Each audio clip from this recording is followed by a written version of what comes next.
after the 56th GST Council meeting that started this morning. It was led by Finance Minister.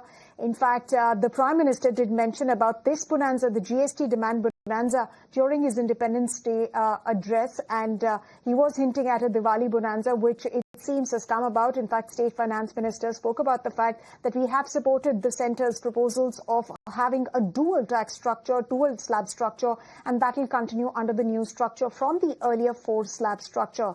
In fact, the State Finance Ministers also stated that the states have taken these decisions that supported these decisions, which are essentially in favor of the common man. They also stated that states are facing losses. They have made their points to the Finance Minister, to the GOM. In fact, the Council also accepted the proposal to accept insurance premiums from GST, and new rates will be implemented from the beginning of the festival season. That's the big breaking update that we have for you, and those are some of the updates that are flashing in on currently. In fact, just in a short while from now, we can expect a press conference on these decisions also, and to discuss more on these decisions on the basis of these conversations that my colleague Prakash Priyadarshi had with State Finance Ministers.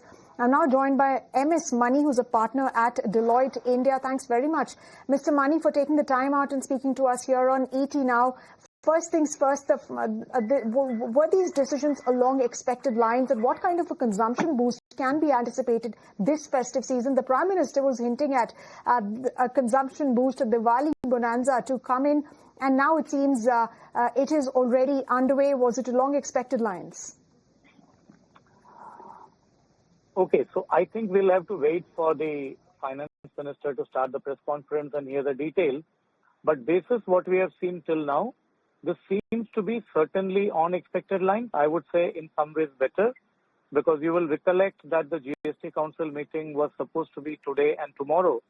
And if a consensus on a key issue like rate rationalization and cutting down the rates on various products, if that has been achieved unanimously in one day, as we are hearing, I would say it speaks very, very well of the policymakers' desire to really make life easier for the common man, to really reduce the prices of goods and services that are used by everybody.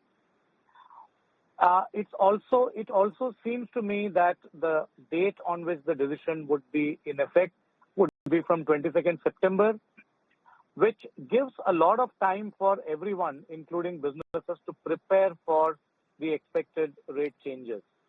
But what we have to bear in mind that between now and 22nd September, once the rates are announced and once the lower rates are expected by large number of consuming people, there is likely to be a postponement of key purchase decisions, which we will have to grapple with.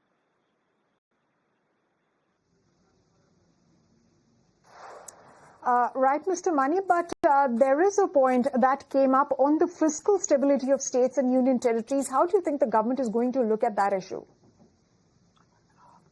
I really do not think fiscal stability of states or the ability of states to garner more revenues is really a big issue. And I'm saying this on the basis of 2 significant empirical events that we have. In 2019, when the GST rates were reduced en masse on a lot of products, the GST collections only surged after a couple of months. And if my recollection is right, in 2019, the GST collections generally per month used to be around 70,000 crores, which in the current month you will notice are now averaging around 1,90,000 crores.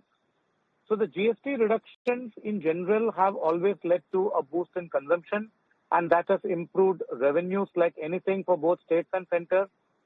The other point which we have to bear in mind is here we are going to see quite a few products which today attract a cess moving from 28 to 40%.